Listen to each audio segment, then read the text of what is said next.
If I can request everyone to please take their seats.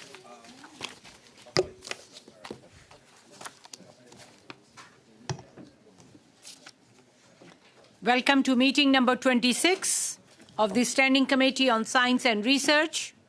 The committee is meeting to study governance and accountability of federal science policy and institutions. I would like to make a few comments for the benefit of the witnesses and the members. Please wait until I recognize you by name before speaking. For those participating by video conference, click on the microphone icon to activate your mic, and please mute yourself when you're not speaking. For those on Zoom, at the bottom of your screen, you can select the appropriate channel for interpretation, either Floor, English, or French. A reminder that all comments should be addressed through the chair. I would like to welcome our witnesses for the first panel. Today, we are joined by Arif Babul, Distinguished University Professor. He's joining by video conference. The second witness for today is Azim Sharif, Professor from the University of British Columbia, also joining us by video conference. And we have Dr. Ivan Oransky, Executive Director, representing Center for Scientific Integrity by video conference. Welcome to all the witnesses. All of you will have 5 minutes for your opening remarks, and then we will go to a round of questioning. And Professor Babul, we will start with you. You will have 5 minutes. You can please go ahead. Madam Chair, thank you very much for inviting me to contribute to your deliberations. I would like to start by noting that my comments today are based on my experiences in the domain of natural sciences and, to a lesser extent, health sciences. On the topic of governance and accountability, I would like to touch upon 3 issues. First, there are roughly 4 distinct and different types of research that government funding agencies support. Basic research, which is the search for new knowledge. Applied research, which uses that knowledge to solve specific problems. Engineering research, which transforms those solutions into usable systems. And innovation, which then deploys these systems into society. Each of these have different objectives and outcomes, and it is important, therefore, that any governance or accountability effort ensures that each is evaluated using appropriate metrics. There is, however, one common and important output: the training of highly qualified personnel.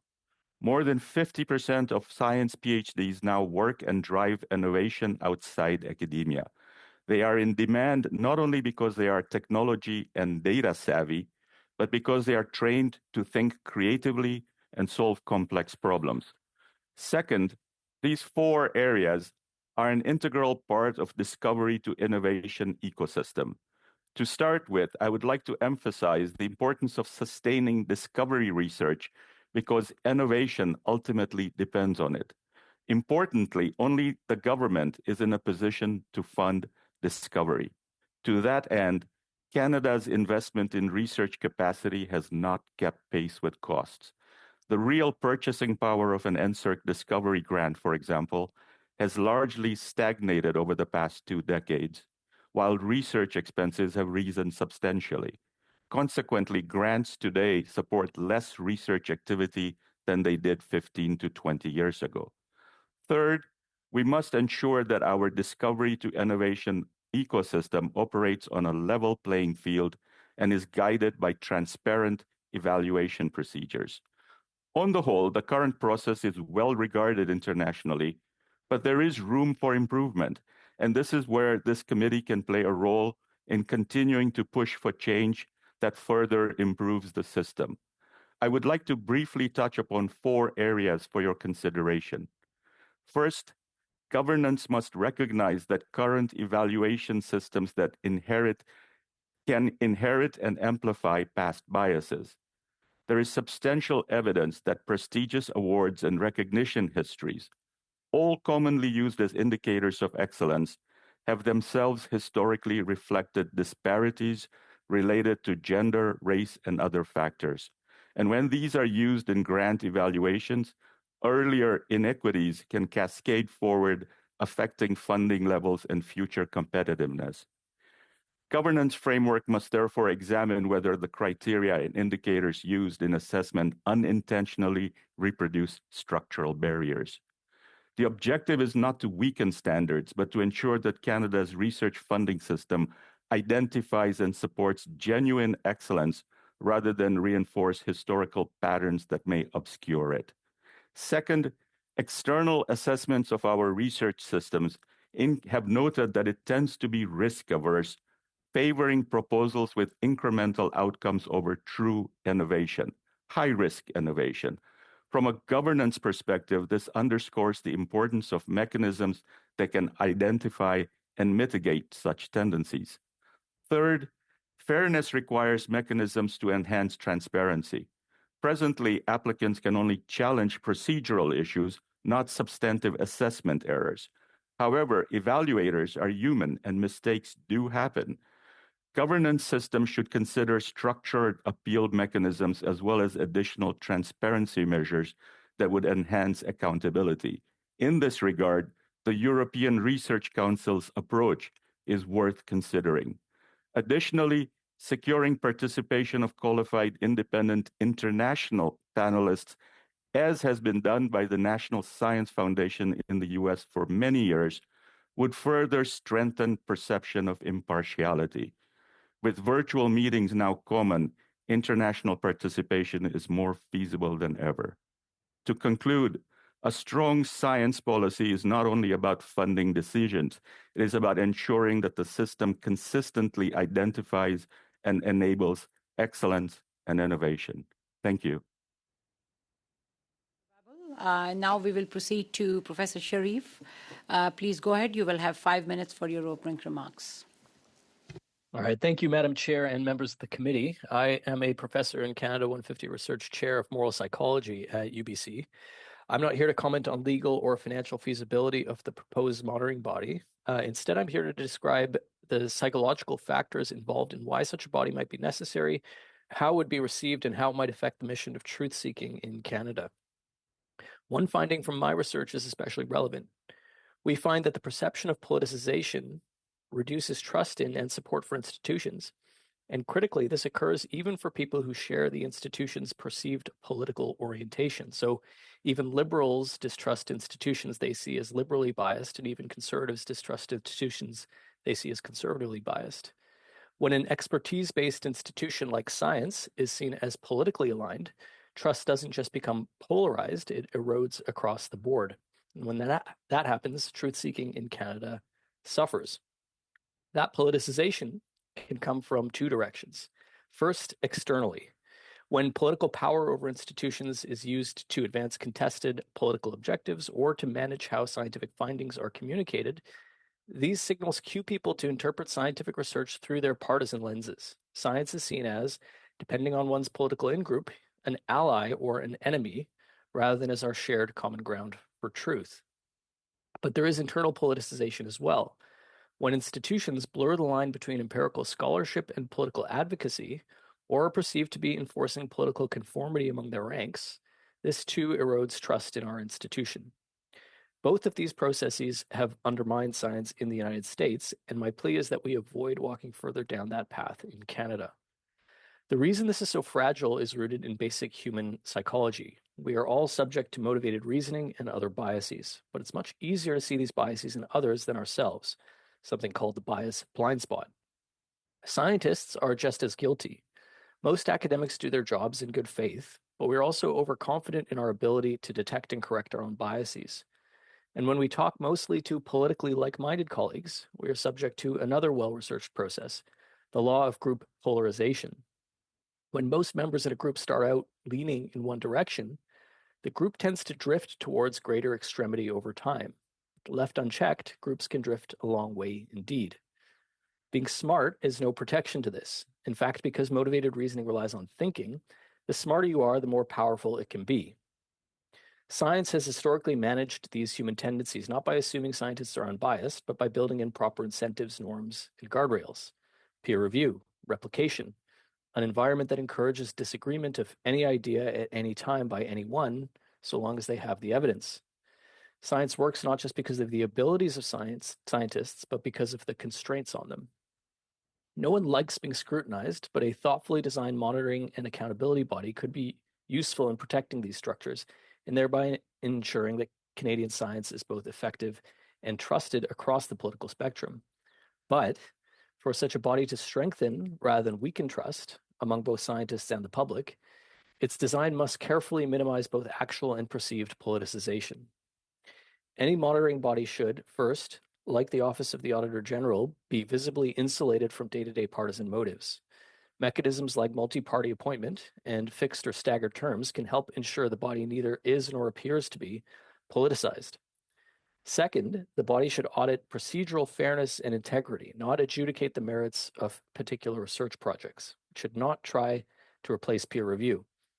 The body's outputs should emphasize aggregate trend-level reporting, patterns in funding outcomes or demographic and viewpoint diversity, rather than spotlighting individual grants. Your committee, your colleagues, and the public will always be able to cherry-pick research programs that sound absurd. Some really are absurd. Others lead to medical revolutions like GLP-1 agonists, sometimes hard to know in advance which is which. If oversight becomes focused on anecdotes, it will sow antagonism between scientists and the government and fuel the politicization that it should be trying to extinguish. Finally, and most mundanely, its design should actively restrain itself from mission creep and administrative overload. In other countries, comparable bodies have been good for ensuring accountability, but are broadly despised because of the workload they impose. That burdensome paperwork doesn't just cause frustration, but can also reshape incentives. Time and resources shift towards timid bureaucracy rather than scientific risk-taking. The question is not whether science needs guardrails, it does. The trick is to design a system that neither denies biases nor amplifies biases, but disciplines them. Any accountability body should be designed to manage politicization and strengthen science rather than the other way around. Thank you. Mr. Sharif, we will now proceed to Dr. Orensky. Please go ahead. You will have 5 minutes for your opening remarks. Thank you very much, Madam Chair and committee members, for the opportunity to speak today on this important issue. I'm Executive Director of the Center for Scientific Integrity, a nonprofit organization based in New York that is perhaps best known for publishing Retraction Watch, a journalism outlet. In December 2024, I had the honor of speaking to this committee about threats to the scientific record brought on by academics gaming the system to inflate their number of publications, citations, and other metrics by which they are judged. That was an example of how government can accidentally erode scientific integrity by over-relying on these simple metrics. Today, you are considering how government can promote scientific integrity. As you may know, Canada's current system of oversight has been described by others as a, quote, patchwork, end quote, that does not prioritize transparency. But that can be said of many countries' approaches, and I'd like to share our reporting with you and what we've learned over the last 16 years. The U.S. was the first country to establish formal oversight of research misconduct, beginning in the late 1980s with the creation of what later became the Office of Research Integrity, ORI, and the National Science Foundation, NSF, Office of Inspector General, OIG. Their legal mandate is to ensure the integrity of federally funded research. The ORI covers public health service funded research, including NIH-funded research. The NSF's OIG covers science and engineering. The ORI assesses investigative reports submitted by academic institutions and decides whether misconduct has occurred. Misconduct specifically means, in the federal definition, fabrication, falsification, and plagiarism that is committed, quote, intentionally, knowingly, or recklessly, and representing a significant departure from accepted practices, end quote. Notably, while the ORI can investigate any researcher receiving government funding, it can do so only at the request of the researcher's academic institution, which creates a significant conflict of interest. Universities are generally reluctant to discuss, let alone properly investigate misconduct. This and a lack of subpoena power limits ORI's reach. If findings of misconduct are made, sanctions can include mandating retraction, suspension of funding, and oversight of future research activity. In sharp contrast, the NSF OIG does have subpoena power. On a completely separate U.S. regulatory arm, the Food and Drug Administration, FDA, can investigate and sanction clinical investigators conducting regulated research. The FDA's relatively toothy regulations permit the disqualification of investigators who repeatedly fail to comply with requirements or who submit false information. Debarment typically follows a misdemeanor or felony conviction, and debarred researchers are prohibited from working with anyone with an approved or pending drug product application. In rare cases, researchers who have committed severe misconduct while working with government funds have been forced to pay back those funds and received lifetime debarments. By contrast, Europe lacks an overarching federal authority analogous to the ORI, instead having a decentralized and heterogeneous regulatory landscape shaped largely by institutional autonomy. Germany has opted for a highly decentralized approach. To be eligible for funding for the German Research Foundation, commonly referred to as the DFG, institutions are required to establish internal structures capable of investigating and dealing with misconduct allegations. The DFG also maintains its own committee, which investigates allegations related to its funded research. Separately and independently, the National German Research Ombudsman can also receive allegations and occupies an advisory role in cases requiring conflict reconciliation. Notable weakness of this system is that not all research is conducted in universities. There is little oversight of doctors, for example, undertaking clinical research.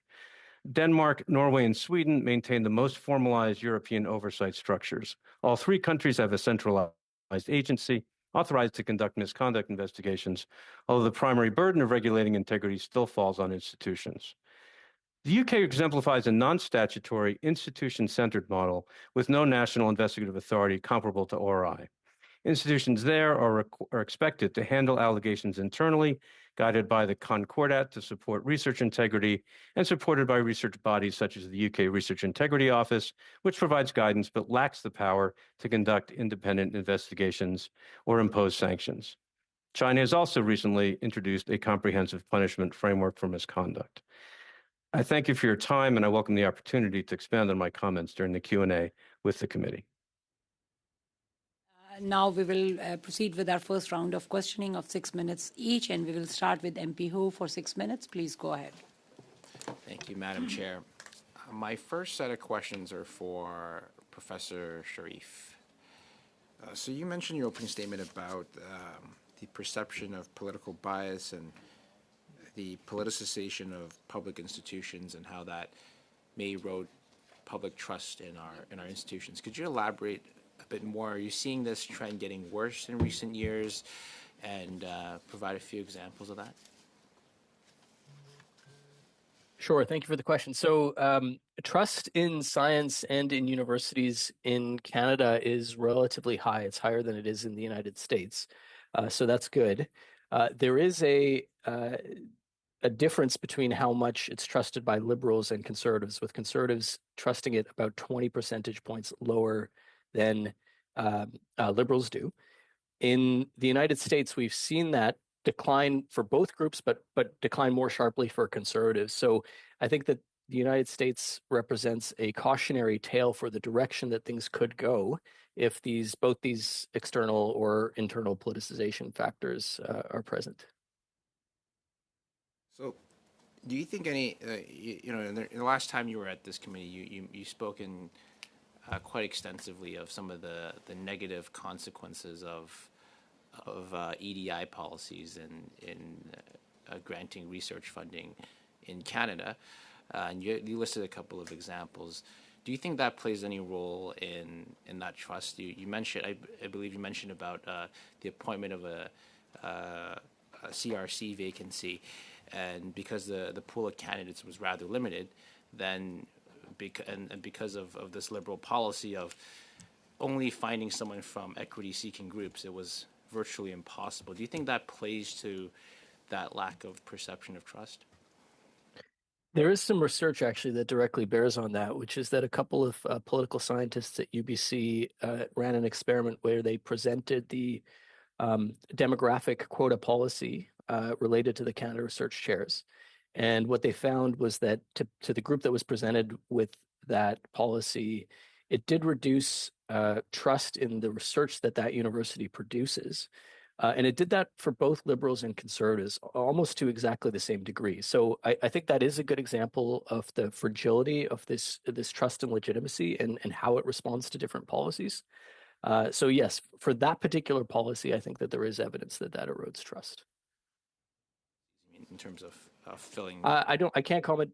Sorry, I can't comment on all EDI policies. It's a wide range of things. For the demographic quotas, which I think people cue into issues of procedural fairness for those, which I think rubs people the wrong way across the political spectrum. So I think that's what they were responding to for that policy. I can't. It might be different for other EDI policies. Referring to that specific policy, and so I guess to build off on that, if someone were from an equity-seeking group and they were selected to one of these key positions, do you maybe that person will now carry the weight that, hey, maybe I was selected because of this policy, and then of course the public would potentially view that person wasn't picked on based on merit, but because of demographic factors. Do you think that plays a role? And I'm not familiar with the research on that. And I'm sorry for that because I imagine that there is quite a bit of research on that. In my own experience, I think I wrote a note to the committee that did affect me. Yes. So why do you think that's the case? Is it more? Do you find these policies are too restrictive? Does it exclude bodies of talent based on merit? Is that and therefore creates those tensions or For this particular policy, I think yes. Anything that shrinks your talent pool means that you're shrinking your talent pool and you're less likely to get the best candidates. So there is a way it compromises the broad truth-seeking mission of hiring excellent scholars. For that particular policy, I also think, as we talked about, that there could be an erosion of trust for that. And if those are kind of the two primary goals, truth-seeking and trust, I think that particular policy has effects on both. But again, just narrowly referring to that policy. You mentioned your opening statement about the example you used was the Auditor General and the increased politicization. Could you elaborate a bit more about that and why that might be the case? Well, I think what we've seen in the United States is an attempt to solve perceptions of internal politicization with external politicization. So there's been a heavier hand of government intervention in terms of controlling, sort of micromanaging content aspects of academia, both what gets researched, what gets the specific grants that get funded, as well as the curricula. And I think that has very much exacerbated the politicization by doing it from the external side. So I think that has eroded trust. It's created a lot of enmity between academics and the government. And it's made people perceive more politicization rather than less. So the solution to politicization is rarely more politicization. And your time and is with up. okay, thank you. Okay, Thank you, so thank you, and we will now proceed to MP Noor Mohammed for 6 minutes. Please go ahead. Thank you, Madam Chair. I thought we were going to be having a conversation today about ensuring that we were going to be measuring research well, but we're back on the DEI thing. So I think it's important, perhaps, to take a minute here, Professor Sharif, because the implication in the question from my colleague seems to be that quote unquote equity hires produce poorer research. In your experience, is that the case? No. Thank you. Thank you for that very clear answer. And perhaps I could turn to Professor Babel. Can you, on the same question of how the EDI Awards ladder works and whether or not we are just leaning in to give people who deserve a chance because they're not good enough an award, is that really how the system works, as my friends opposite might want us to believe? The system is, and I spent a lot of time reviewing data on this. So there's now considerable research and data on the impact of inequity in the system and bias. Not speaking to a very specific mechanism for addressing that inequity, I will leave it to Azim to deal with that. It is well known that this is a problem, and it works in the following way. If you're excluded in some fashion through various gatekeeping mechanisms from the award, early career awards, then your chances of getting a mid-career awards decrease because your awards and your award history becomes part of a metric for excellence. And so if you do not get either of those two, chances of getting a senior excellence award is further diminished. And this tends to preferentially affect women. It tends to preferentially affect people of color. And more recently, it's been shown that even within that category, there is a gradient in the sense that women of color are the most affected by this mechanism. So the fact that there is a problem is clear. The Canadian Association of Physicists suspended its awards program for 1 year. I believe it was in 2021 or 2022 after a survey that was carried out, and revamped their system to re-examine whether there was bias in the system, and have launched that again. I can give you several anecdotal examples of where this gatekeeping can work, if you wish. Because just for context, you're an astrophysicist, right? Physicist, right? I'm an astrophysicist. So where are you a fellow outside of Canada in systems that perhaps might be perceived as less "quote unquote" DEI friendly? Then, if you give us some examples. Fine. So I am a fellow of the American Physical Society. It's a much larger pool to swim in than the Canadian system, for example. I've also received prestigious awards in the UK, and in most recently, I was named a Lever-Hume visiting professorship, which I currently hold at the University of Edinburgh, previously at the University of Oxford. And I also was recently awarded the Infosys visiting chair professor at the Indian Institute of Science, which is one of the premier science institutions in the world. Example, would you be an EDI hire, and how did this work for you, or not? Yeah, so I was hired in Canada before EDI became a thing. So I would like to think that I came in based on my excellence. But what I will say is that I have personally experienced barriers in Canada specifically. As I noted, and you may have caught onto it, that I have received awards all around the world, except in Canada. I've received awards from my own university for research excellence, career-long research excellence, but not from the general community. So, I'm at a point in my career where I shrug my shoulders and say, whatever. But I worry about the effect of that on younger people coming through the system. And they don't have the same chances that I had outside Canada, for example. I will mention a gatekeeping exercise. I had a colleague who had graduated from an Ivy League school, had been hired previously in the United States, had done phenomenally in terms of securing grants and early awards, came to Canada, was not wanted to be nominated by his colleagues for an award, and his colleagues in his own department refused, to the point where he turned to me and said, would you mind recommending me, nominating me? And I did. And it turned out that he actually got the first award. And that first award then opened up the opportunity to secure additional awards. Today, that person is a fellow of the American Astronomical Society, was in recent years was invited to be a plenary speaker at the American Astronomical Society meetings, and so on and so forth.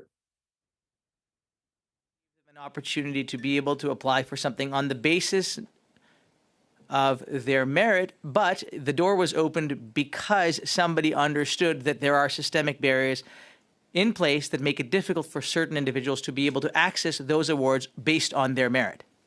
Absolutely. You're right. And I'll give you one more example. I'll give you one very famous example, which makes the rounds in Canada. Professor Sajiv John Professor Sajeev John, in the 1990s and 2000s, was touted as a potential Nobel laureate. He's a professor at the University of Toronto. He's a physicist. Sure. Please go ahead. Merci, Madame la Présidente. Je salue les témoins. Thank you, Chair. I'd like to welcome our witnesses for the first hour of this important meeting. First question for Mr. Oransky. Your organization has been documenting systemic flaws in the architecture of the scientific world, including methodological errors, substantial corrections, and other structural problems. These situations, are they the result of individual behavior, or are they the result of structural incentives that are related to funding, evaluation mechanisms, and to career trajectories in the scientific world? Thank you for the question. The answer, I would say, is both.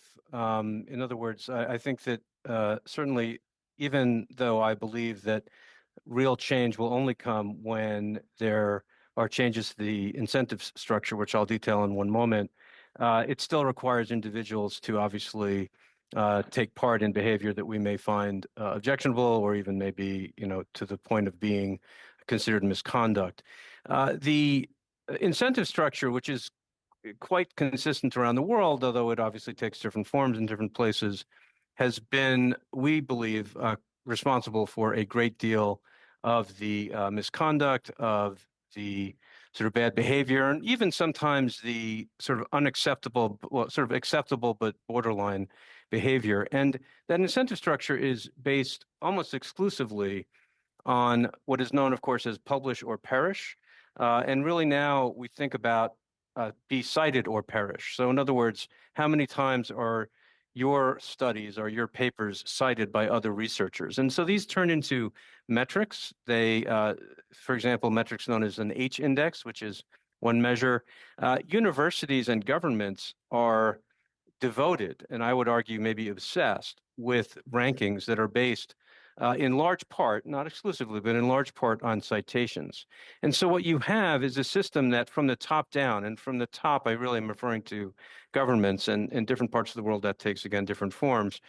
Governments could be provinces, could be other regions, and then those regions or the government itself to institutions, universities, medical schools, et cetera, research institutions that therefore want to be higher in the rankings so that they can obtain more funding. So what happens? Search committees, deans, provosts search for and want to hire researchers who have a history of being cited more often, and therefore probably will be cited more often. And it is this sort of awful cycle where a lot of people frankly get left out for doing really, really amazing work, and work that is much more robust but isn't as splashy. So I think that it's something that we all should be paying attention to. Mr. Oransky, is there currently a national independent body, whether governmental or otherwise, whose responsibility is to take a look at these incentive measures in a transparent and periodic fashion? Not one that I think has any real authority. There are different organizations sometimes. We and myself and others at the Center for Scientific Integrity are asked to give testimony or to speak with different organizations. For example, the National Academy of Sciences and Medicine here in the U.S. There are other organizations that I've been invited to speak to in different parts of the world. But I don't think that there's a lot of, honestly, if I may, there's not a lot of incentives to change the incentives. People talk about it a lot, but I have not seen a sort of sustained effort that is driving toward this. That being said, I think one of the things that we've seen in the U.S., at least, and in other countries as well, but certainly we know the U.S. best, is that there are different federal agencies that actually are tasked with looking at these issues. Again, but that ends up being its own kind of patchwork. And I think that it would be a wonderful development if there was not just a national, but an international effort that looked at creating, I wouldn't say better incentives, but doing away with the sorts of incentives we have now. Mr. Aransky, data with respect to the systemic problems that you analyze, are they generally integrated in the assessment and adjustment of funding policies in science? Somewhat. And that's changed to some extent because about 2.5 years ago, our database of retractions, which has about 63,000 retractions in it now, became fully available and open thanks to its acquisition by another nonprofit called Crossref. And so there are organizations, whether they're private or public organizations, that are starting to incorporate that. For example, in India, where I would argue that there is a fairly intense rankings culture, one of the agencies there has actually said, well, we're going to penalize universities that may be high in the rankings, but also have high retraction rates. Now, that's actually complicated, and I don't want to make that sound like a magic wand, but what it says is that there is at least a growing recognition that the same behavior that leads to high rankings, in other words, pushing papers, incentivizing papers, can also lead to misconduct and, of course, to retraction. So retractions, as I'm always fond of saying, are a very imperfect metric for anything, but as part of a system of metrics or a system of looking at the actual what's going on, I think can be quite useful.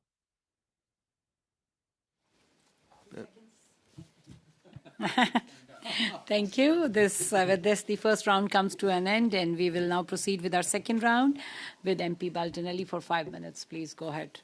Thank you, Madam Chair, and thank you to the witnesses for being with us this afternoon. Mr. Sharif, thank you for joining us today. It's good to see you again. And I'm going to start with you. In your testimony and some of the remarks that you made, and you spoke about science needing guardrails, and you spoke also about the perception of politicalization and how it hinders trust and, in fact, erodes trust. And you mentioned there are two types. You talked about external politicalization as well as internal politicalization. And I found it interesting, your comments there about the law of group polarization, and then if left unchecked, the groups drift along the way. And so, based on the comments you've made, and I've heard as well from Dr. Babel about, how do we go about enhancing transparency, and from you, Mr. Aransky, I mean, would we benefit? Would the Canadian science establishment and, in essence, be of benefit by establishing an independent body of function for the monitoring, analysis, and accountability of federal science policies? And would it be beneficial to advancing governance and accountability of federal science policy and institutions? I mean, Dr. Aransky, you talked about what's happening in the United States and how it differs from Europe. So could we benefit by having a system here in Canada such as that? And all of you. The question would be to all of you. Sure, thank you. I'll answer briefly so that my colleagues can give their own remarks. There are discussions around the world, including particularly in Australia, where I was recently for a meeting that was looking at some of these same issues, about how important it is for there to be an independent body. Now, I want to actually, and I will defer to particularly my colleague, Dr. Sharif, who can talk about how that, of course, can be upended in different ways. And in fact, we are seeing that in the United States. So let me sort of talk out of both sides of my mouth at once for a brief moment. On the one hand, when it's done properly and when it has its own guardrails, an independent, and I would argue government, federal level agency like the ORI, like the NSF, Office of Inspector General, can serve a really valid, really important purpose if it's given the authority and also given the tools. It can also, however, be politicized. And I think we need to be very, very conscious of that. So what you need to do, if you're thinking about this, is set up a system that allows for both things, right? So guardrails on, if you will, both. And I think that the history of the ORI in the United States actually shows us this. I won't go through the whole 40-year history, of course, but at different times, the way that it has handled different cases has either sort of boosted its sort of trust or actually defanged it in certain ways, just to be brief about that. And I think that in general, we think that an independent body that assures that universities are not purely investigating their own, because that is really a big conflict of interest in our eyes, exists. But I'll defer to others. Sure. I can weigh in. So I think the question is really what problem are you trying to solve? And I think one of the reasons that all three witnesses have talked about very different topics is because we're a little unsure in what this body is trying to achieve. We all have our own concerns. I have concerns about some of the topics that I've talked about, but I'm also very, very mindful that a lot of the cures can be worse than the disease, which is why I echo Dr. Oransky's point about having guardrails on these things and making sure that they are not worsening the problem rather than improving it. And he mentioned Australia. Australia has some horror stories about the agency over politicizing things by micromanaging particular grants. And it resulted in a lot of lost trust and conflict between science and the government, as well as just politicizing science further in a way which was not helpful. So I would like to build on what my two colleagues have actually mentioned, and particularly what Dr. Sharif just spoke about, which is the mandate of this oversight body. It's absolutely essential. If the mandate is to promote and establish improved metrics, mitigate bias, great. If the mandate is more than that, because governance and accountability can move in that direction, micromanaging individual grants instead of peer review becomes a problem. Enhancing the peer review system is a good thing. If we are moving towards mission creep, which would mean, in the 4 areas that I specified, the discovery, the search for knowledge is essentially a marketplace of ideas. This is where people just churn things off, and then some of these ideas turn into innovation down the road at some point. And I can give you practical examples of that. But mission creep will mean that we will only fund AI directed research, or we will fund this directed research. And that is dangerous because it will undermine our ecosystem. So what is it that we want to do? That's the key question. Time is up for MP Baltanelli, sorry. We will now proceed to MP Rana for 5 minutes. MP Rana, please go ahead. Thank you, Madam Chair, and thank you all the witnesses for your time. Professor Babul, you have worked inside some of the strongest academic governance systems we have. From your experience, how do we strengthen transparency in federal science funding without crossing the line into revealing the inner workings of confidential peer review, please? So NSERC, for example, and I'm most familiar with NSERC, has gone a long way towards this. This year, I was asked to review a grant, and I was explicitly told that my report will be sent to the applicant. Anonymized, of course, but it will be sent. So that's one way of bringing transparency. The European Research Council goes further. They record the transcripts of the discussion that takes place at the panel level. They anonymize it, but they release that to the applicants as well. This way, you can see that the discussion is focusing on science and merit rather than on whether somebody's coming from a particular background or a particular school or some factor that has relatively little to do with accomplishment. And so these are the kinds of examples that one can do. The European Research Council's model, I think, is probably the most open and transparent today, and yet preserves anonymity of the system. You have seen how international collaborations judge Canada. How important is it that Canada preserve the perception that our funding decisions are based on merit? And what, in your opinion, most threatens that perceptions today?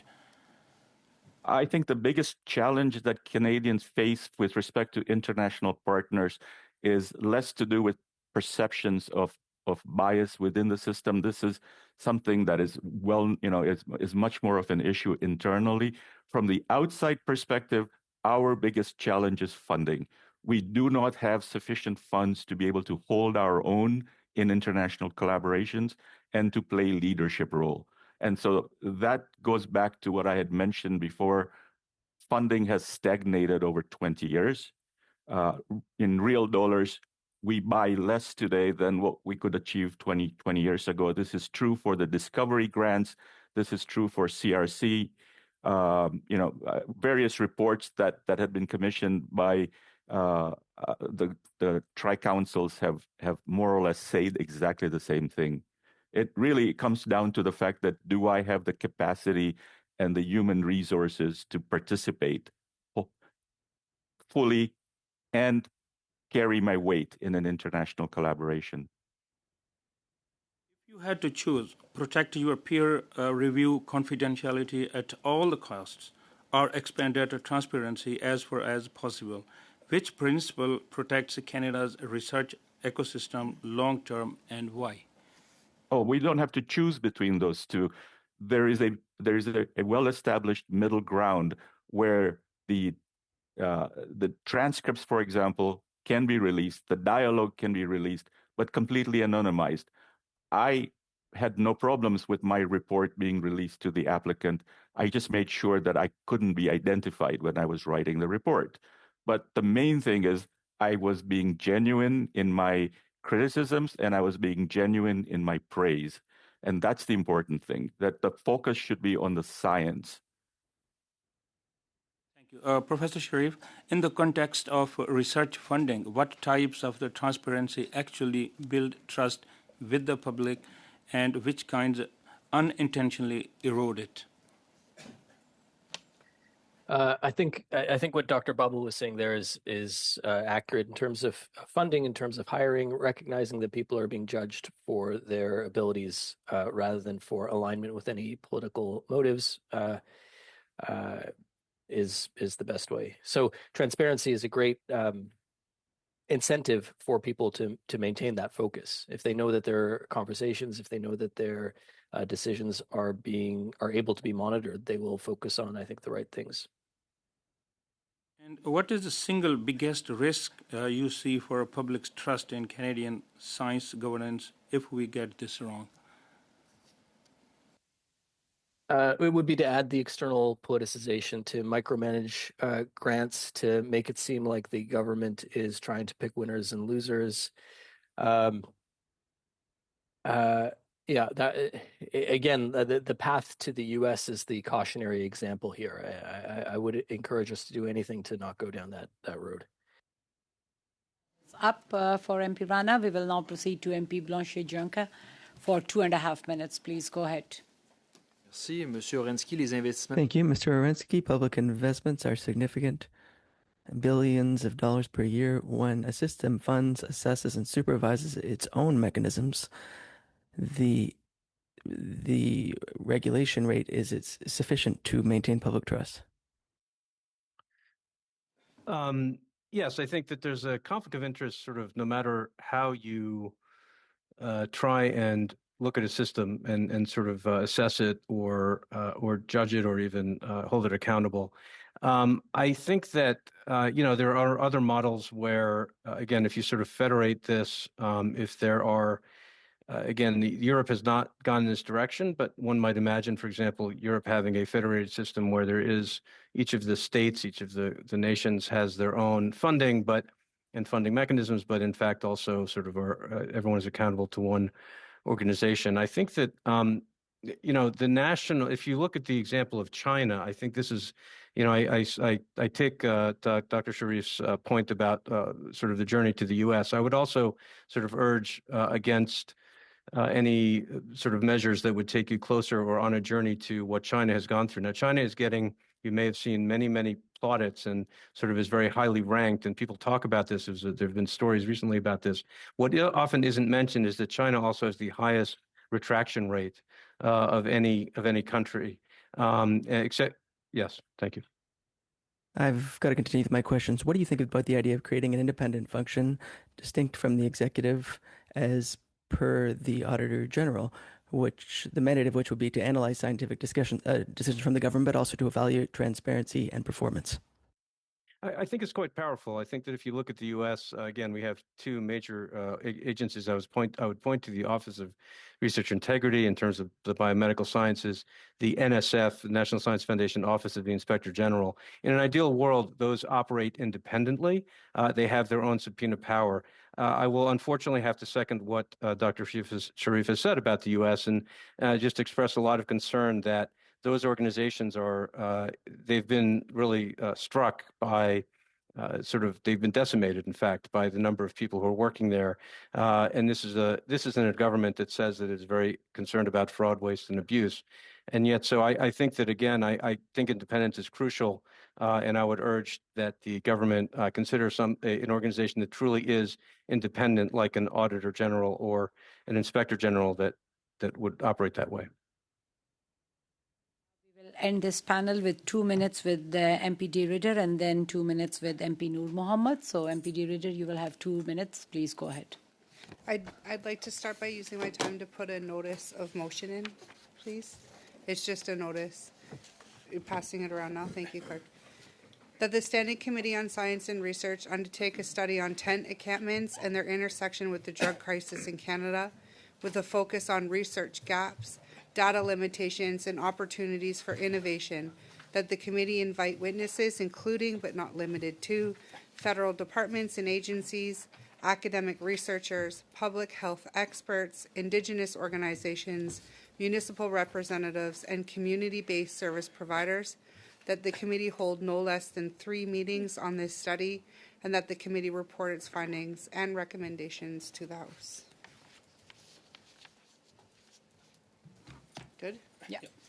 And then I just would also like to request, at the very beginning, the sound was a little bit off, so may I just request that we get written beginning statements in to the committee, just in case we might have missed something in the sound technicalities in the very beginning. Just a request. Yeah, we'll get that. Okay, thank you so much. And then I think I have time for one question. And so, Asim, this question would be for you. I recently watched a panel from the Canadian Science Policy Conference, and the Parliamentary Secretary to the Minister of Industry praised the impact of DEI policies on Canada's science and research sector. We've heard a very different story here in committee. A couple witnesses have come out and said that it's undermining our research. There's a lot of things happening, and you yourself have said that science and scholarship work best when everyone is invited to participate, and that DEI policies can potentially leave talent on the table. Given the increased global competition for top researchers, can Canada afford policies that risk sidelining talent rather than maximizing it? Thank you for the question. I think this gets to the challenge of EDI being such a broad net of policies and missions.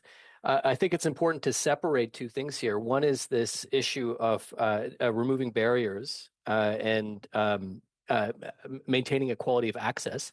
That's a way to strengthen science by bringing the best candidates in. There are processes which remove barriers. There's ones that add barriers. That's what I was talking about the last time I was here in September. And I think that they should be removing barriers rather than adding barriers, making sure everybody's on board. With the Canada Research Chair, yes, with the Canada Research Chair program, yes, I think we're adding barriers with the demographic code aspect. Yeah. Thank you. We will now end this panel with MP Noor Mohammed for 2 minutes. Please go ahead. Thank you. Thank you, Madam Chair. I do want to go back to the original intent of this study. And so if I could perhaps go to you, Professor Babel. In the context of accountability, which I think is really, really important in grant making and in the assessment of where support is going, can you talk a little bit about the importance of tying funding to specific deliverables, milestones, and outcomes? And I guess as you talk about this, perhaps reflect on your opening comments, which talked about the moonshot versus the very pedestrian. I don't want to call it, not pedestrian, but sort of the more observable short-term outputs or outcomes of the research versus perhaps investments in quantum mechanics not long ago that have resulted today in quantum computing. So if you can sort of talk to us about the importance of how we should look at accountability in this regard, how we should be thinking about measuring success, and how we should be looking at outcomes perhaps rather than outputs in very, very in the very, very technical fields that you operate in. Thank you. I think that it's important to go back to the 4 categories of research that I had highlighted. And I will focus first on the basic research. Basic research really is walking in the shadow, walking in the dark, stumbling around, trying to find ideas. We are trying to understand the natural world. Often it is ill-defined in many ways when we're trying to do the research that we're doing. The ideas that come out of it are the kind of ideas that you just mentioned. Discovery of quantum mechanics, the ability to trap light, as I didn't get a chance to finish last time, which Professor Sajeev John at University of Toronto pioneered. These discoveries eventually translate into applications and into innovations, like the CCD camera that we all walk around with in our iPhones. It takes time to do that. Now, in terms of measuring and quantifying discovery, it's very difficult to do so in some sort of a mission-specific manner, because there is no mission to speak of. We are stumbling around, to be perfectly honest. People call it curiosity-driven. We're trying to discover. On the other hand, innovation can... Maybe if possible, you would like to send the answer in writing to the committee, then it can be circulated to all the members. So, Okay. And thanks to all the witnesses for appearing before the committee today. And we will suspend the meeting for a few minutes so that the witnesses for the second panel can take their seats. So thanks once again, and the meeting is suspended.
back. I would like to make a few comments for the benefit of the witnesses as well as all the members. Please wait until I recognize you by name before speaking. For those participating by video conference, click on the microphone icon to activate your mic, and please mute yourself when you are not speaking. For those on Zoom, at the bottom of your screen, you can select the appropriate channel for interpretation, either floor, English, or French. A reminder that all comments should be addressed to the chair. And for this panel, I would like to welcome our witnesses. We are joined in this panel by Frederic Bouchard, Dean of Faculty of Arts and Sciences, Université de Montréal. Welcome. We are also joined by video conference by Anna Trianda Felido, Professor and Canada Excellence Research Chair in Migration and Integration at the Toronto Metropolitan University. She's joining us by video conference. And we have representatives from Association Francophone pour les Sauveurs. And it's being represented by President Martin Maltaz and Executive Director Madame Sophie Montreal. So welcome to all the witnesses. All of you will have 5 minutes for your opening remarks, and then we will proceed to the round of questioning. And we will start with Mr. Bouchard. You will have 5 minutes. Floor is yours. Thank you. Chers membres du comité, Members of the committee, I had the privilege of chairing the advisory panel on the Federal Research Support System. Even if today's testimony is informed by our report, I am speaking as an individual.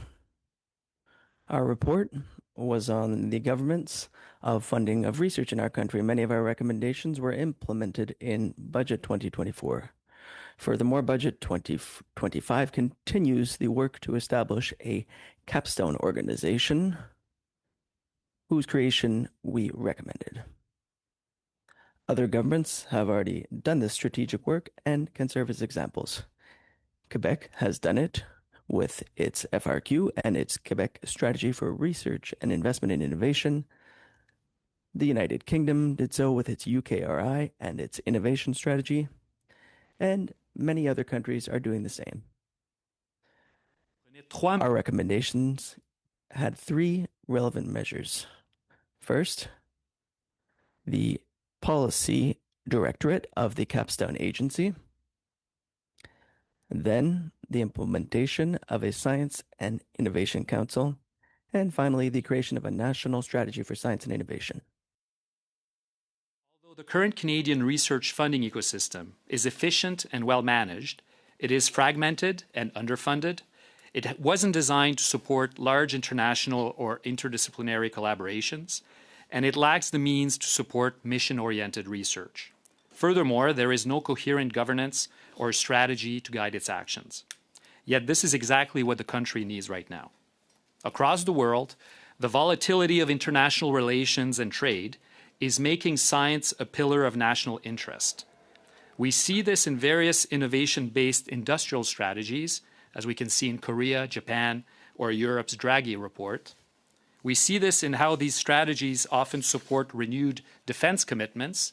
Canada and Germany's recent defense industrial strategies announcement point that way. And we also see the return of strategic science diplomacy based on favored international partners, as we can see in the recent European Framework for Science Diplomacy, and so on. Nous n'avions pas pour mandat d'évaluer la gestion des... Our mandate is not to assess program management. However, our impression is that granting agencies manage their programs in an efficient and accurate way, and that peer review remains the most rigorous method to evaluate project quality. This being said, it's completely legitimate to wonder whether the current program portfolio should be improved with programs valuing new types of returns, whether it's new programs based on missions to do with industrial policy, or programs supporting institutions out of major urban centers, or programs focused on social innovation, or various ways of supporting our cultural and digital sovereignty. How can we assess the performance of our programs in the long term? An external audit office would be retrospective. However, the directorate of the new capstone organization would be able to continually effect the necessary oversight to ensure that programs reach their goals and to provide accountability for elected officials. It would also provide an overview of scientific policies throughout the world in order to be inspired by best practices. We would recommend that this policy directorate also facilitate collaboration with provinces, territories, indigenous communities, and it should also undertake oversight of the vitality of research in French. This approach will allow us to move forward with programs in a way that corresponds to the legitimate aspirations of all our communities. That reform is never at the expense of investigator-driven research and of peer review. As the Naylor report and the Bouchard report point out, investigator-driven research in all fields is the essential foundation of talent training, research excellence, innovation, and science diplomacy. This is true from graduate students working on the history of the Peloponnesian War to Nobel laureates working on solar neutrinos. While a new funding architecture and novel programs are necessary to help us meet emerging challenges, let us not jettison the best practices we already have.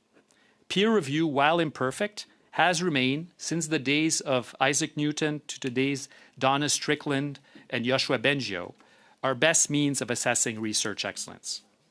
Canada must renew its research funding architecture to better support our prosperity, our security, and our well-being. In this work, let us never forget that societies that are ambitious for their research enterprise thrive, while those that do not falter.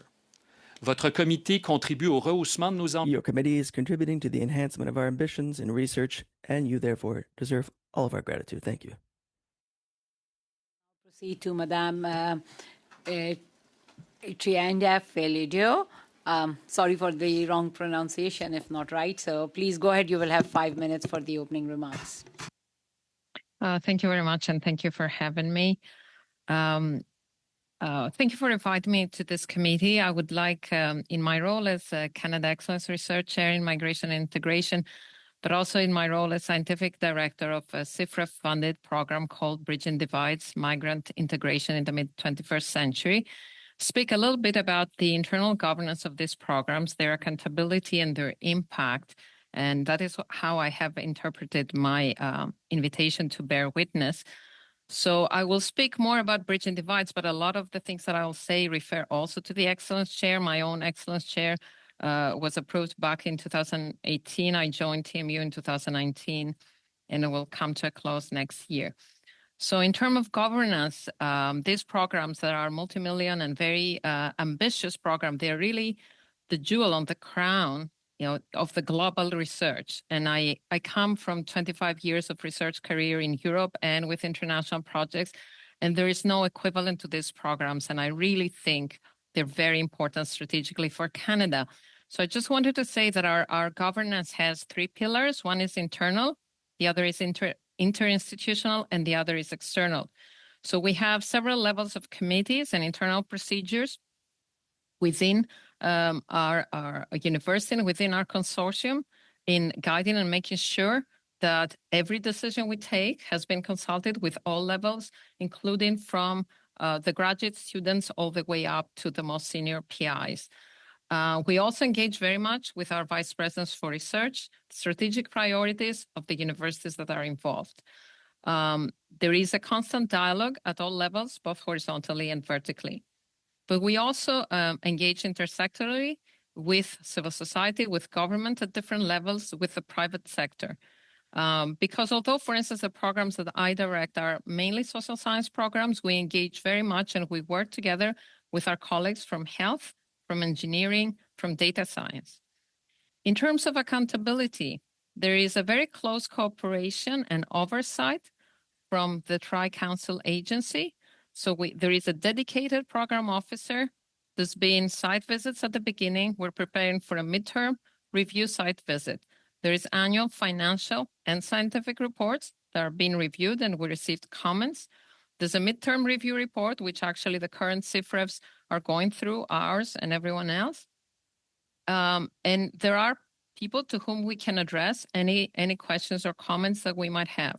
As far as I know, because I've also participated in the evaluation panel of 2022 Excellence Chairs, the programs are evaluated by Canadian and international experts, including people from outside academia, to make sure their impact is there. In terms of our accountability, we are accountable, of course, in the way we use our resources and how we achieve our aims. We are asked to think about risk management proactively, all types of risks, from research to geopolitics, and we're asked to think of sustainability. The aim of these programs is to build capacity and continue, not to finish when the funding is finished. We have, particularly in the CIFREF, a performance measurement plan, which sets clear targets, clear milestones, and is followed precisely.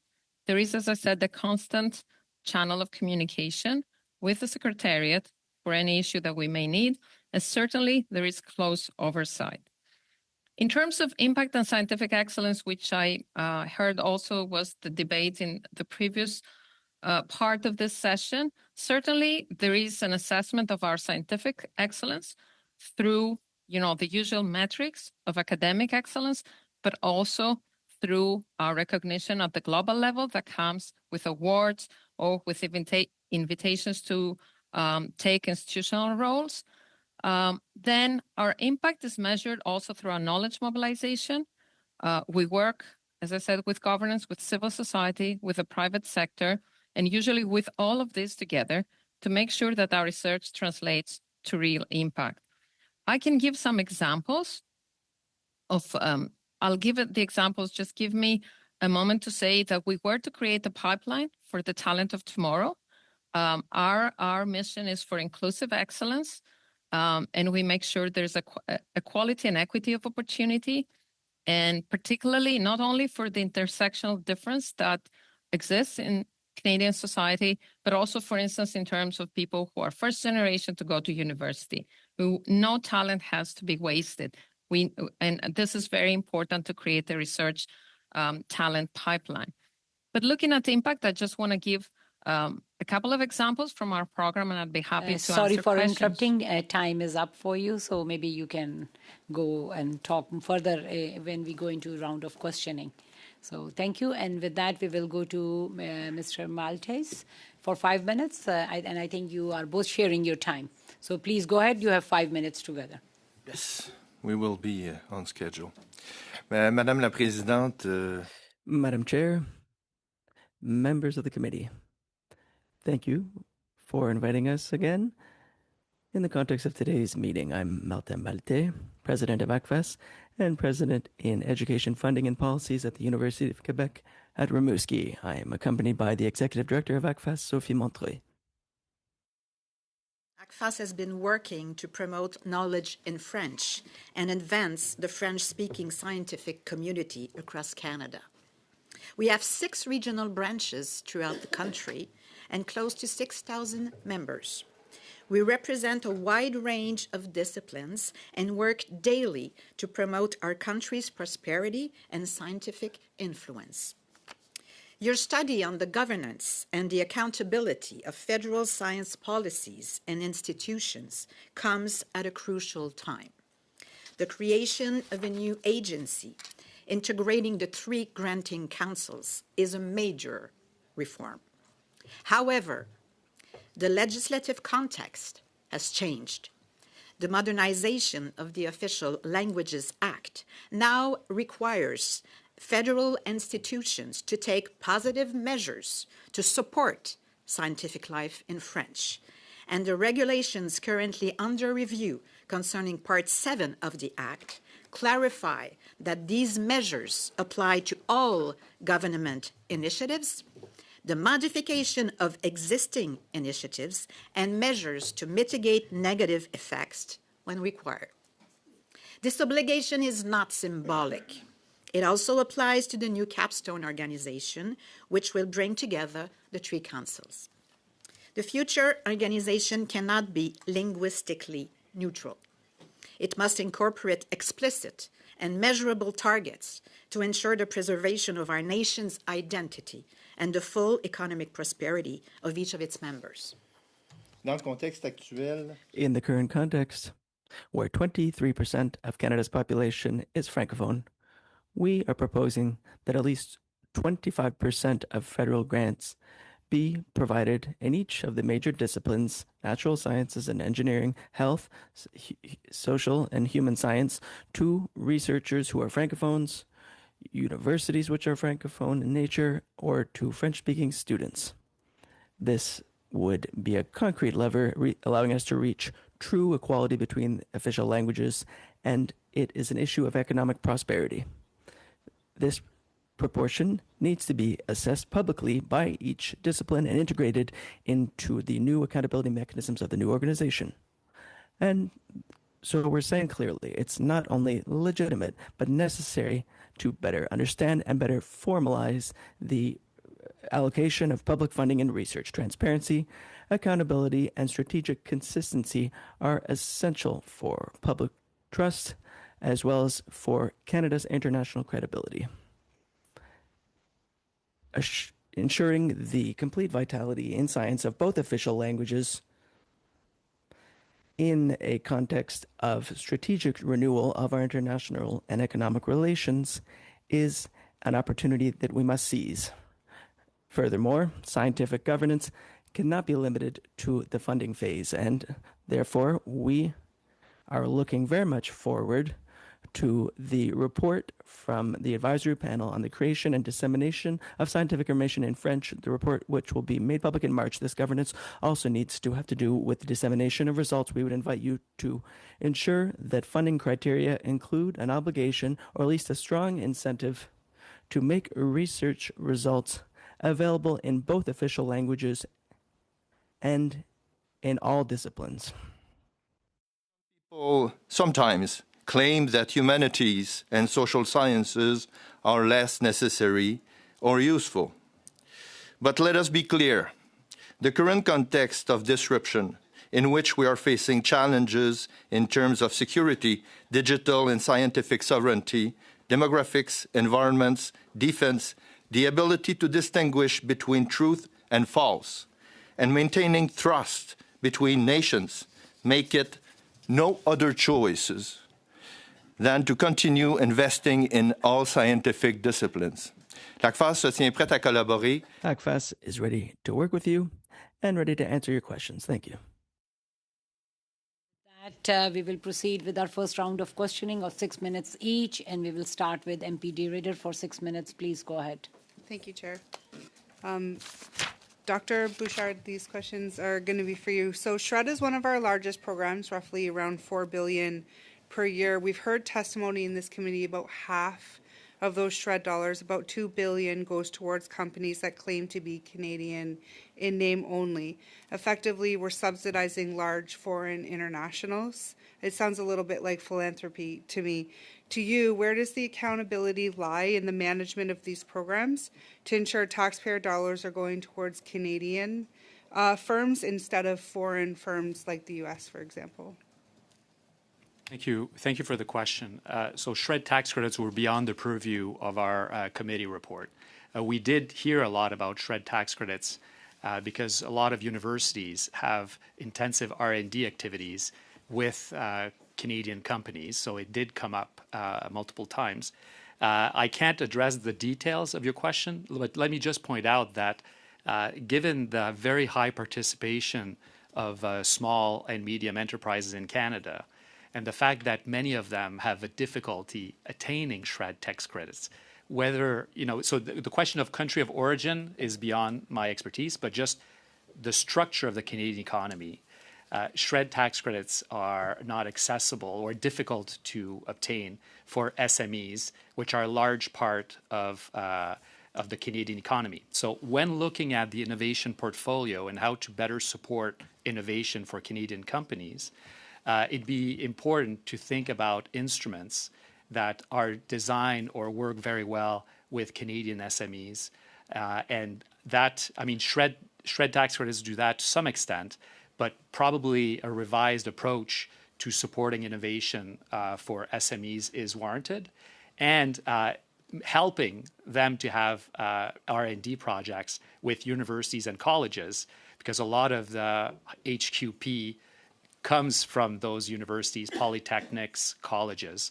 And so trying to build the links between those academic institutions and SMEs is something that needs, to be looked at very seriously, and in addition or, beyond existing SR&ED tax credits.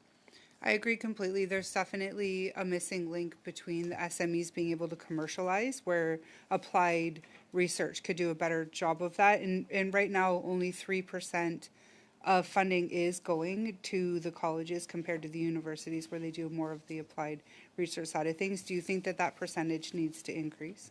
Actually, to me, it's not so much about fundamental versus applied. The question of which institutions get what types of funding does correlate a bit with applied versus fundamental.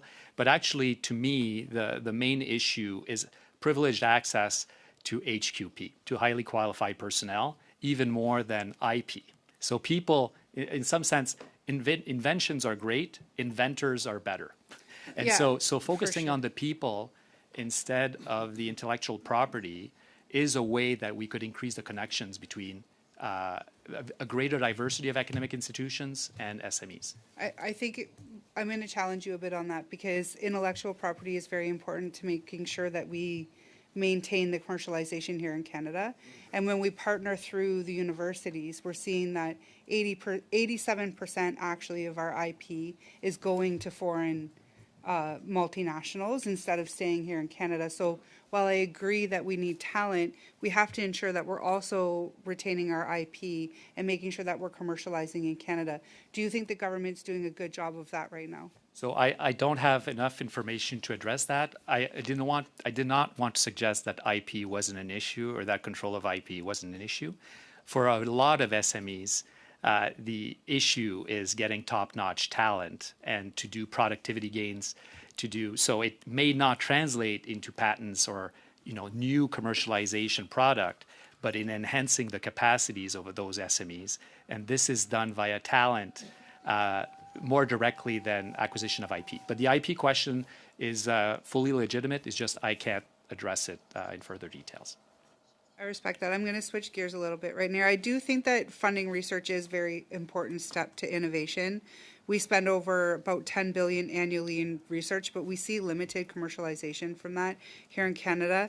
That being said, we're losing about $75 billion a year annually in revenue because we're not commercializing in Canada. Do you believe there should be a stronger strategic commercialization structure within the ecosystem to ensure taxpayer dollars are helping bolster Canada's economy instead of foreign multinationals? So the issue of commercialization came up indirectly in our recommendations for the new agency to have mission-oriented programs. But the mission-oriented programs may be, if you will, business-facing without necessarily being commercialization-facing. So, for instance, in the National Defense Industrial Strategy, it may be about making sure we have the HQP to support new businesses to do defense procurement in Canada, right? But it may not be kind of traditional commercialization because it's government procurement meeting defense commitments. So I would distinguish. I think the commercialization issue is very important, but I wouldn't restrict it to that. I think one of the benefits of the capstone agency or similar instruments is to allow for better support mission-oriented research, either in support of an industrial strategy, but it could also be for social issues or environmental issues or other types of missions that are a priority for Canadian citizens. Okay, we will now proceed to MP Deschamps-Ontario for 6 minutes. Please go ahead. Merci beaucoup, Monsieur Maltais. Thank you very much, Mr. Maltais. Madame Mautlin, in your presentation, you mentioned the Official Languages Act, and in the Act, it discusses the implementation of positive measures to promote the dissemination of materials in French in order to advance science and all disciplines. And so we're interested in governance today with respect to scientific policies at a federal level. And with respect to this, we'd like to hear from you what kind of accountability measures are necessary to ensure that federal institutions adhere to their obligations as set out in the Official Languages Act. Merci pour cette question. Thank you for your question. The first answer on positive measures. Telle qu'elle est libérée. In the Act, as it's worded, currently, and as the regulations are worded, it clearly says that there are a certain number of positive impacts that are targeted, and in the considerations identified, and I'll just repeat them very briefly, we see that federal institutions must consider the following steps in implementing a policy or initiative. That is to say, positive measures at this design stage and at the development stage, amending or updating, renewing, canceling programs. So if you take the first two sections, design and development, and then substantial modifications, the capstone agency, which will be created, is an example of this. And so within the capstone organization, there will be an entity that will make sure that the funding provided for scientific research in French, it must have a positive impact. And so, and this should also apply to the 1.7 billion for international talent. Could I add something, Mr. You were saying, but before I ask a question about a mechanism, I'd like to ask the question about indicators. How can we measure the impact? And there need to be positive measures, that's a fact. So we'll need to be able to measure the impact of the positive measures. And so we need indicators. So we need to figure out the relevant indicators in accordance with the dissemination of scientific information in French. And then we need to make sure that the capstone, this entity, this directorate or a structure within the capstone needs to be responsible for accountability. But the first thing that it takes is clear indicators that we as a society will adhere to carefully. So the first question is on indicators. So I'm going to ask you the question. Could you tell us a little bit more about indicators? Yes, with respect to indicators, well, there's a certain amount of reflection that's necessary. Currently, we've already envisioned a number of scenarios. First of all, that there be at least 25% of funding provided by the federal government for scientific activities be for French language universities, at least 25% of researchers recruited from abroad, and especially in the context of the 1.7 billion, which should be francophones, and awards provided to students, master students, and PhD students from federal organizations need to be at least 25%. If we're 23% of the country's population, and if we want to bring our scientific output up to this, well, currently we're at between 14 and 20%, and it's actually gone down significantly. So at any cost, we need to put into place an incentive in order to increase the number that is in line with the number of francophones in the country. This is a requirement for Canada's economy. If we want to strengthen Canada's economy, then this is what we need to do. And in your presentation, you also mentioned that scientific policies and accountability mechanisms that go with them shouldn't just be at the granting stage, but they should also be involved with the dissemination of results. So could you tell us a little bit more about this subject and why it's important? Yes, very quickly. What's implicit in what's been said, the government is committed to, has recognized the need to support French language scientific output. There's scientific production and there's dissemination. So the government of Canada needs to make sure that it's impossible to do research in French in conditions which are the same as those for Anglophone research. It needs to also be possible to publish the results of one's research in conditions which are the same as well. And so it's the whole research cycle that needs to be covered. Thank you. And Professor Trianda-Philidou, you spoke about some of your research and how it had been funded by the federal government via the Canada Research Excellence Fund. Could you tell us about the accountability mechanisms for federal scientific policies? And today's motion suggests that we create a new organization. Would this create difficulties, administratively speaking, for researchers like you, or would it actually improve existing mechanisms? We'd like to hear from you on this. Thank you for the question.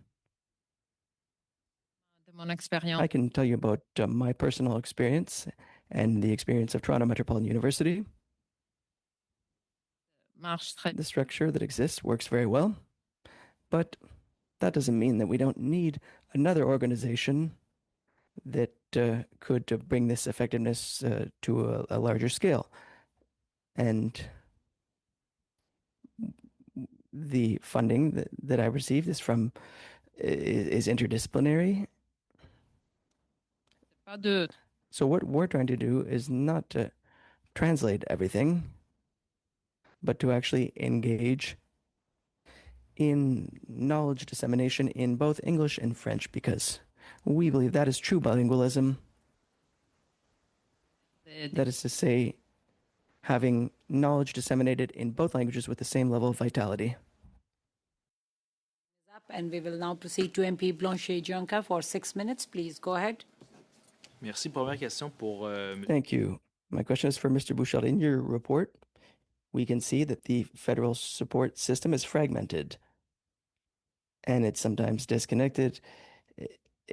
It's uncoordinated, a patchwork system. So does this harm the strategic coherence of the system, and does it make it more difficult to identify clear responsibilities, broadly speaking? Thank you for the question. Absolutely. Très bon boulot. The councils do great work, and the administrators of the councils do great work, but they're doing work for their organization.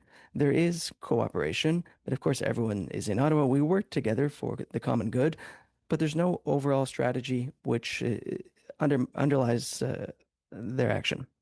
And so if we look at the question of talent, well, all councils are involved in this, but there's MITACs, there are also groups that are not exactly entities of the government, have different missions, but they have an overall strategy to orient their actions.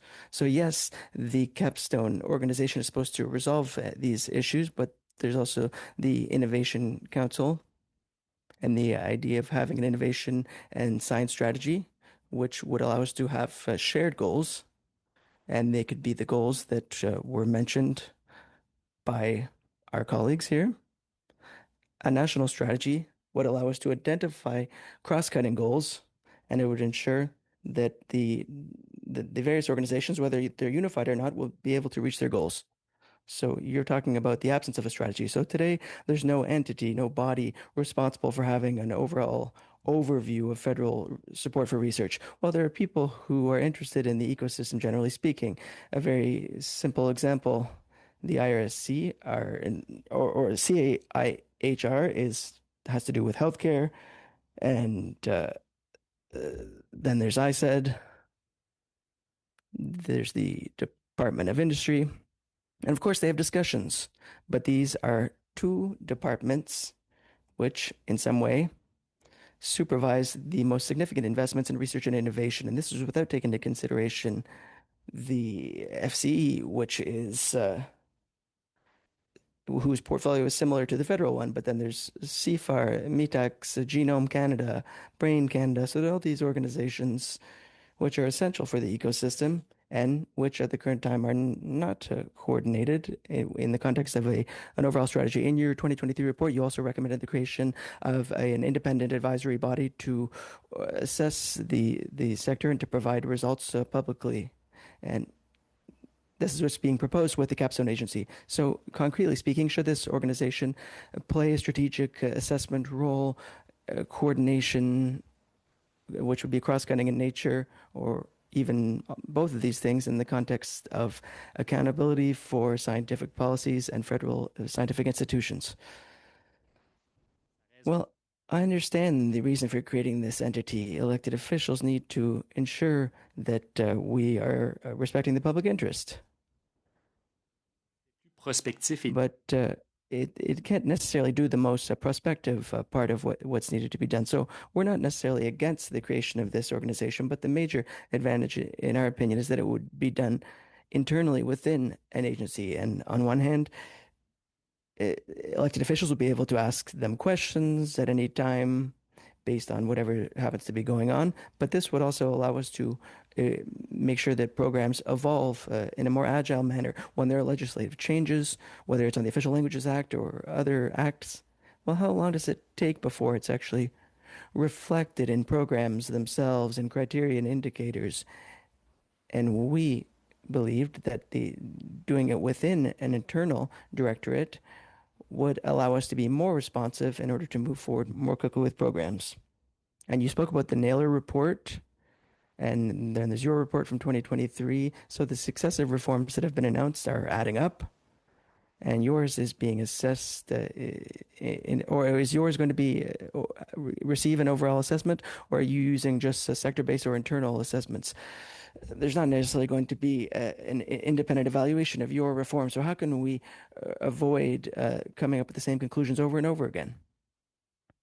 Well, I'm supremely optimist, so I think we're going to be moving forward and we're going to make progress. I'm concerned by the slowness of what's going on in this file. We have done things and made progress. That's clear. However, we need to understand that we're less a privileged partner with other countries than we were 20 or 30 years ago. And I'll give you an example with respect to France. A number of years ago, we were the 5th most significant research partner of France, and now we're 8th. And for the UK, we were 4th, and now we're 9th. J'ai envie de dire de confirmer les recommandations. So I don't want to see a situation where we slow down the implementation of recommendations which are the subject of a broad consensus, and have been so for 10 years. In the recommendations of your report, how do you see how we might integrate a way to assess the overall performance and ensure the consistency of the federal research support system? Madame Montreuil made a very important comment on this subject. The choice of indicators is important. However, we can't identify appropriate indicators except via legislative changes, especially if we don't have an overall strategy. For 5 minutes, MP Mahal, please go ahead. So you're sharing the time. Thank you, Madam Chair. And thank you to all the witnesses for coming up for this testimony today. Madam Chair, I'll be sharing my time with my colleague, Mr. Ho. Dr. Bishad, my question is to you. You chaired the Federal Advisory Panel on the Research Support System, and your report directly informed the budget 2024, as you have already acknowledged in your opening statement, and other government reforms. With the government publicly stating that many of your recommendations were adopted, would you agree that you were effectively one of the principal architects of the current research funding framework? Yes or no? Yes? No. Because the recommendations that were implemented actually did not, we haven't seen the capstone organization yet.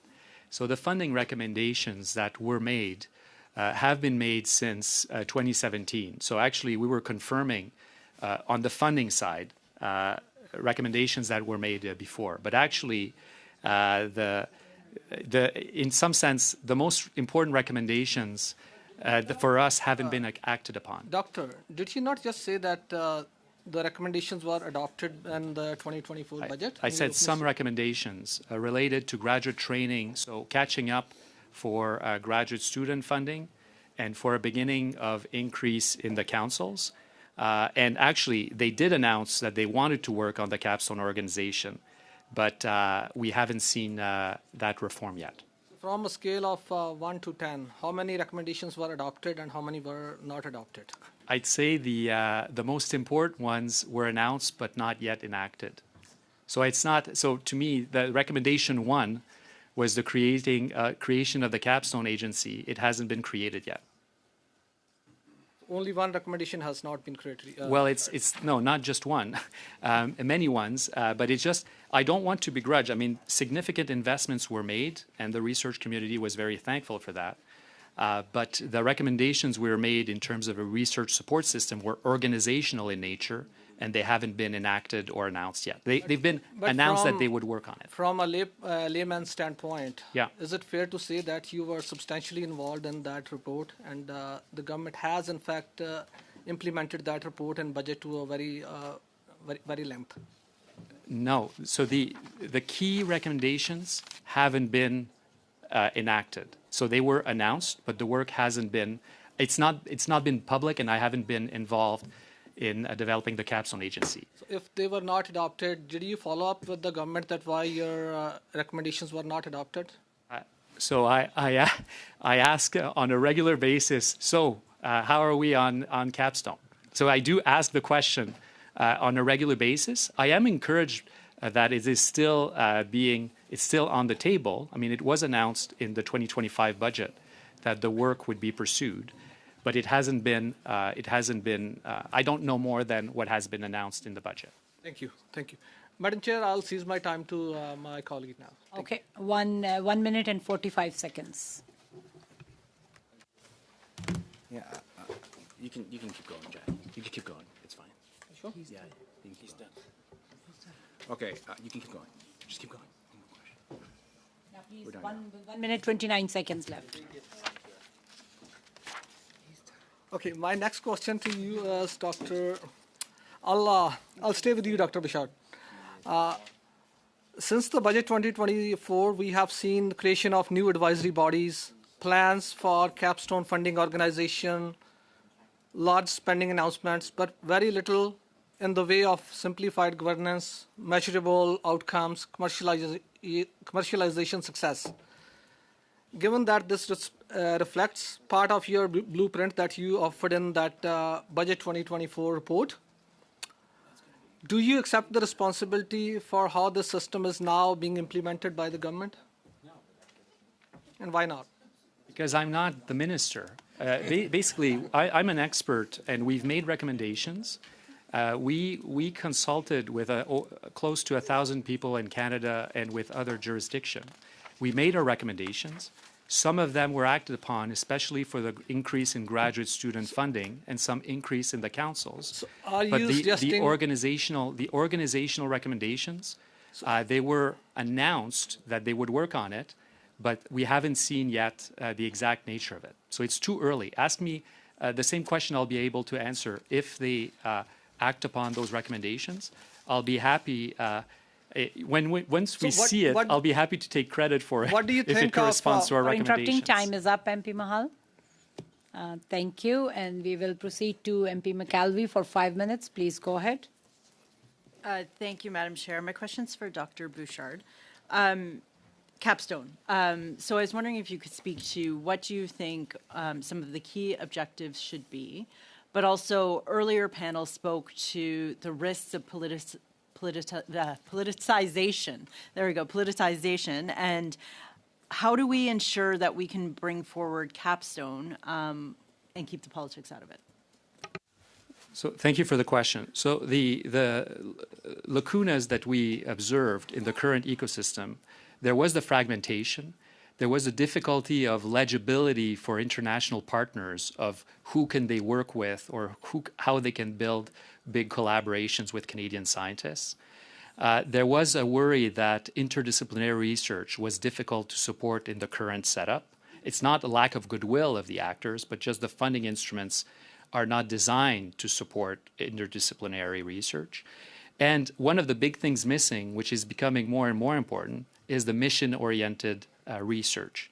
Now, CIHR does it to some extent in the health sector, but if we had a large mission on, let's say, food security or limiting foreign interference or other types of larger societal needs or capacities, those would be difficult to launch in the current setup. And so those were the main gaps, if you will, in the current funding. But overall, what we were hoping is that they would coordinate the efforts of the existing actors to make sure that these problems are not just technological. As my colleague witness pointed out, social science and humanities is very important to address these issues. Sometimes it's a sociologist or an economist working with an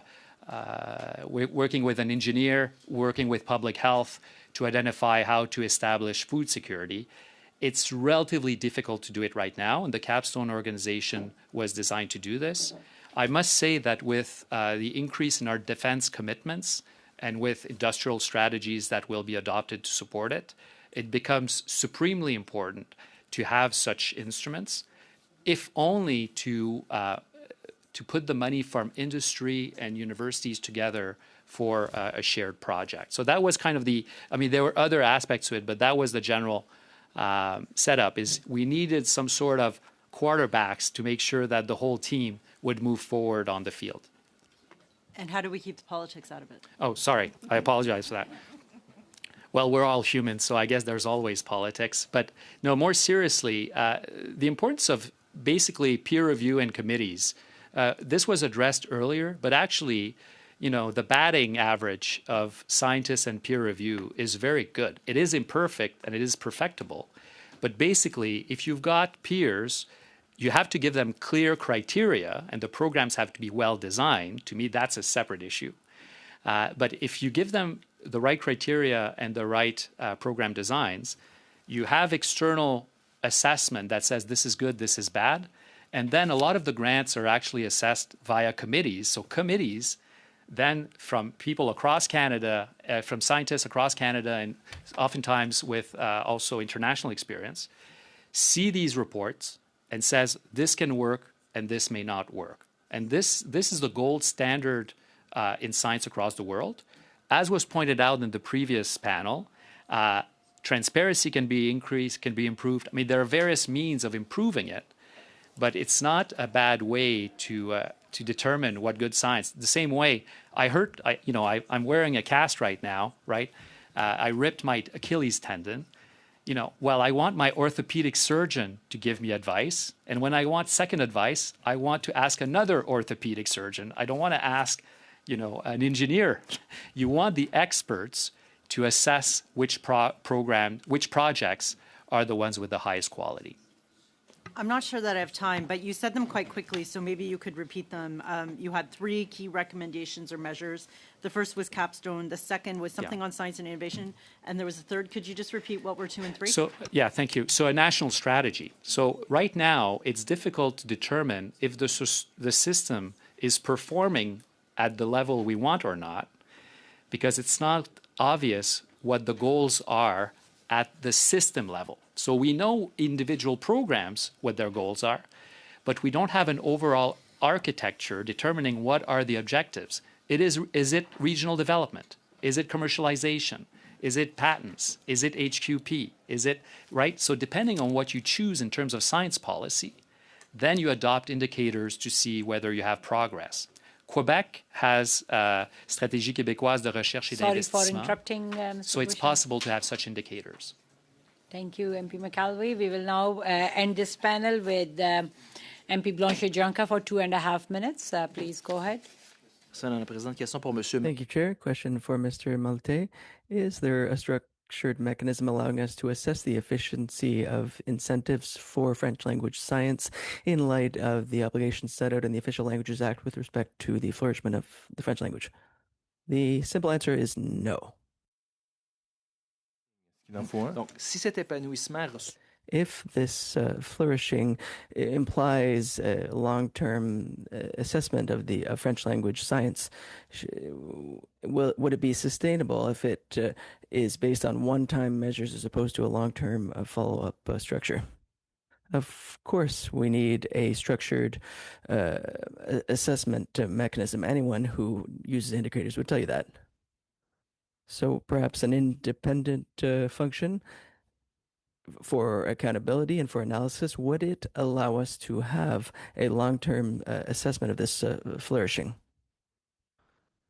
We believe that it's relevant to have such a process, and the fact that Capstone hasn't yet been created, well, it gives us the opportunity to include indicators on scientific life in French as well as obligations. And there's going to be a committee within the capstone, the mandate of which will be to assess investments made in French science and in the development of the scientific life in French. 23% of Canada's population is francophone, and having an equivalent scientific life at the same level as Anglophones, well, this doesn't currently exist. The ability for a young person to access French language knowledge is a pittance compared to what exists in English. The ability to translate research for students or for university students or for public officials is an issue. The use of the best research results are used in Anglophone communities throughout the world, and they're produced by people who speak other languages. So it's not just a question of the French language. And Ms. Kelly just was saying that it was necessary to attract talent. And I share her opinion. But talent must not only be quality talents that meet our needs, but we also need to make sure that they adhere to Canadian values and Canadian identity. And what's missing in in international recruitment is this whole angle. The people we're recruiting, well, are we actually harming science in French based on what we're doing, or are we going to support it? And in all of the decisions with respect to science and technology, this is a major issue with respect to the identity of Canada. You wanted to say something? Quickly? Just like few seconds? Oui, en réponse à ta question, à votre question, M. Blanchette-Jonca, je vous rappelle que le gouvernement du Canada, a mandaté un groupe d'experts qui va arriver avec des recommandations qui vont sans nul doute répondre à votre question. Merci. Merci, Madame President. Thank you, Madam Chair. The group of experts that will produce a report in a month from now, in March, I will give some answers to the question you raised. Okay, so before we end this panel, just for the information of all the members of this committee, few things. On Thursday, February 26th, as yet we have only had 3 witnesses confirmed. Yeah, that's good. We have committee. On Monday, March 9th, we only have so far 2 witnesses confirmed. And just for all the members, we would need more suggested witnesses from the members to have our usual 6 witnesses into 2 panels. The clerk has already gone through the list of the suggested witnesses. Yes, MP Noor Mohammed. Madam Chair, obviously people have submitted witness lists. We know that the tri-councils aren't able to come, I gather, until later. Is there some value in, if we can't get people to actually come next meeting or Tuesday or Monday rather, to consolidate into one meeting and not sort of waste everybody's time with 1 or 2 witnesses? I don't know how others feel about that. Just 1 second, 1 second.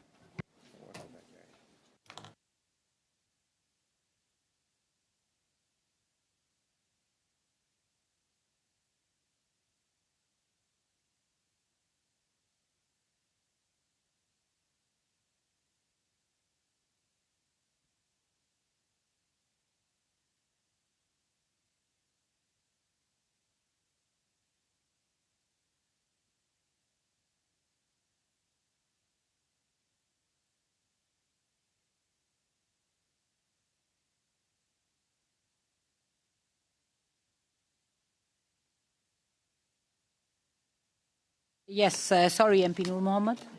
You have suggested... Yeah, so my suggestion was that if we don't have enough of a full roster witnesses for Thursday, perhaps we can consolidate them all to the following Monday so that we have one robust meeting rather than 2 meetings, which are... The clerk has added, which I missed, on Thursday, the second hour can be committee business if the members are okay to discuss 1 or 2 things. I mean, do we have enough and we to discuss whatever? And then we have... get more. Like, yeah. So members will have to send more list of witnesses if we want to have more witnesses. MP Ho. I say we consolidate. Sorry, whose turn is it to speak? Is it my turn? Yes, Yeah. MP Ho. Yeah. Sir, One I'm person happy at a time, to- please. We could Yeah, even no, just one we could even shorten the number of meetings for the study if we're having trouble finding witnesses. Yeah, the clerk has gone through all the witnesses, and this motion asked for at least 4 meetings. So if members think, then we can go into that. MP Blanchet-Jonca. Merci, Madame la Présidente. Je peux... Thank you, Chair. I can tell you clearly that we sent additional witnesses to the clerk. So I think it would be respectful if we take this into consideration before you decide otherwise. And if we assume that these people won't be available to come and appear as witnesses.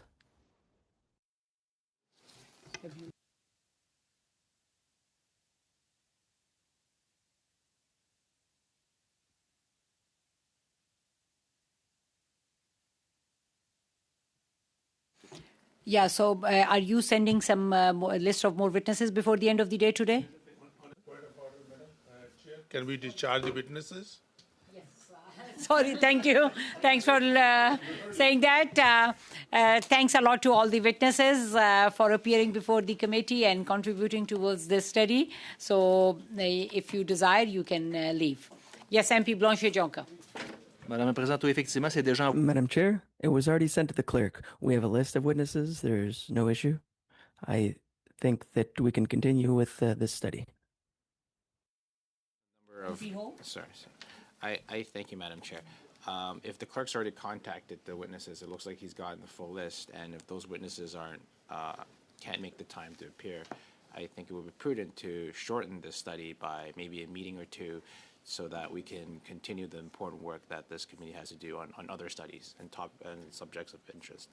Thank you, MP Home. MP Blanchet-Jonca indicated that he has sent some more list of some more witnesses, so I will ask the clerk to look into that, and if we can get them for Monday after the break week on March Point of order, 9th. Madam Chair. Yes, Just- MP Nur Mohammed. Is it not that witness slots are determined by seats in the House and by composition of the chamber? Because if so, then we do need to think about that in consideration of how many spots we're allocating where. Yes, generally it is like all the parties have, based on the total witnesses and divided by the representation we have at the committee, generally that happens. But I think we didn't get much number of witnesses from the Conservatives for this study. And the tri-councils are not available. They are available like on Thursday, March 12th. They are not available before that. So I can check with the clerk, like with the additional list, if we have any success. So MP Nur Mohammed. I just on this, I mean, I think the idea of having a meeting for the sake of having a meeting is not particularly productive. I think if we have witnesses, by all means, we should be here. We should give them the due time. No question about it. But you know, I don't know about my colleagues, but time not spent here waiting, you know, when we don't have witnesses could be spent dealing with constituents, could be dealing with other things, we could go out and argue something about something else. I mean, there's lots of options available to us. Just want to make sure that we're maximizing everyone's time. So the notice for Thursday's meeting has gone out with 1 hour of committee business and 3 witnesses. And we will see what response we get for March 9th. And based on that, we will let you know. Okay? Yeah. Is the will of the committee to adjourn? Merci. Okay. So the meeting is adjourned.